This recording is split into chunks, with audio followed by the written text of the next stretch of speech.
दोस्तों, बदोबदी गाने से शोहरत पाने वाले चाहत फ़तेह अली खान साहब को कानूनी नोटिस जारी कर दिया गया है। जब से उसका गाना बदोबदी यूट्यूब चैनल वालों ने डिलीट किया है, तब से लेकर अब तक उसके साथ कोई ना कोई मसला, कोई ना कोई बात, कुछ ना कुछ आए दिन हुआ रहता है। अब उसको एक कानूनी नोटिस जारी कर दिया गया है।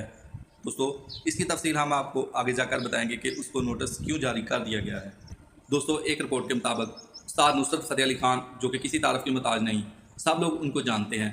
चाहत फ़तेह अली खान ने उनको बदनाम करने की कोशिश की है, इसलिए उनको 18 करोड़ रुपए का जुर्माना अदा करना होगा।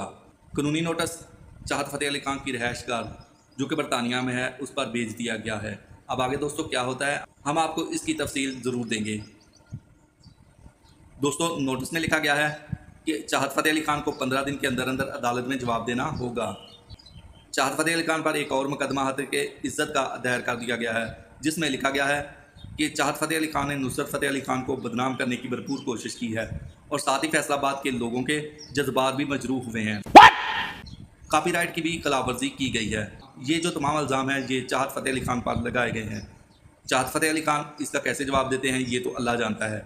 दोस्तों, हमारे पास जैसे ही कोई तफसील आएगी, हम आपको वीडियो के ज़रिए ज़रूर बताएंगे। कॉमेडी भी। दोस्तों, नोटिस में मज़ीद लिखा गया कि चाहत फ़तेह अली खान की गुलकारी से फैसलाबाद की आवाम बहुत ज़्यादा नाराज़ है। फैसलाबाद की आवाम चाहत फ़तेह अली खान की गुलकारी को बिल्कुल भी पसंद नहीं करती। नोटिस में ये भी लिखा गया है कि चाहत फ़तेह अली खान सोशल मीडिया पर आके सब लोगों से माफ़ी मांगे। आई एम सॉरी बाबू। चाहत फ़तेह अली खान आप लोगों से माफ़ी मांगते हैं या नहीं, इसका तो मुझे कोई पता नहीं। दोस्तों, वीडियो आपको कैसी लगी? अगर वीडियो अच्छी लगी है, वीडियो पसंद आई है, तो कमेंट सेक्शन में जाके अपनी राय का इजहार ज़रूर करें और वीडियो को लाइक भी कर दीजिए। अगर आप इसी तरह की मज़े की और अच्छी अच्छी वीडियो देखना चाहते हैं, तो मेरे चैनल को सब्सक्राइब ज़रूर कर लें। मिलते हैं एक नई वीडियो के साथ, तब तक के लिए दोस्तों, अल्लाह हाफिज़।